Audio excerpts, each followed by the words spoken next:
What's up everybody? My name is Gavin. This is my 2004 Harley-Davidson Dyno Wide Glide, and I'm going to show you how to ride a motorcycle.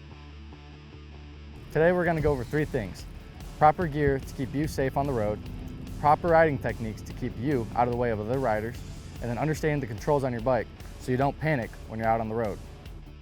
Starting with gear, we're going to go over an acronym called ATGAT. All the gear, all the time. Whether it's from helmets to gloves, jackets or boots, we want to make sure you stay safe in the event of a tumble and to always dress for the slide, not the ride. Starting with the helmet, you want to make sure you have a DOT or Department of Transportation approved helmet to keep your head safe in the event of a crash. For gloves, you want something with padding on both the front and the back of your hands to keep your hands safe in the event of a slide. For jacket, you want something thick and durable like this leather jacket to keep your body safe from road rash in the event of a slide. For shoes, you want something such as boots or hard, closed-toed shoes that will keep your ankles safe. You want to avoid sandals, flip-flops, or other weak designed shoes. Starting with the controls, over here on the left side is where we typically have horns, lights, your brights, and your left blinker, as well as your clutch up top. For the right side of the bars, this is where you typically find your kill switch or on-off switch, and then your starter, as well as your right blinker and your front brake. Moving down here on the left side is where you typically will find your shifter, which shifts from neutral to first and all through the other gears.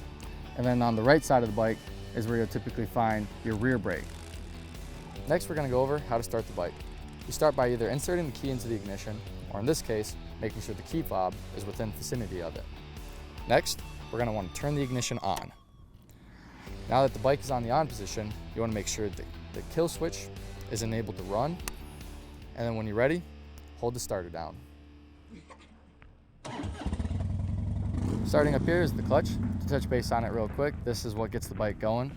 You'll use it to shift from first to second and the other gears as well, as also come to a stop. You'll pull this in, which disconnects engine power briefly until you let it out, which then reconnects the power to the engine and to the rear wheel. Going up here, we got the front brake. This is what applies pressure to the front brake, which is about 70% of your braking power. So in the event of an emergency brake, this is what you'll be using mostly, but you don't want to use it too hard as it can cause a slide out. Moving on to steering, you have to get used to counter steering, which is pushing the handlebar in the opposite direction of the way you want to actually steer. The bike uses centrifugal force to stay up, so when going around corners, you have to get used to the bike leaning. This means applying pressure to the handlebar slightly, leaning the bike a little bit more to create that carving motion around corners. Situational awareness involves being aware of your surroundings at all times, whether that's from road conditions to weather conditions to other riders and vehicles on the road. You want to be sure you're always at the right path to avoid any situations. To recap, always remember ATGAT, all the gear, all the time. Know your bike's controls and practice smooth riding techniques.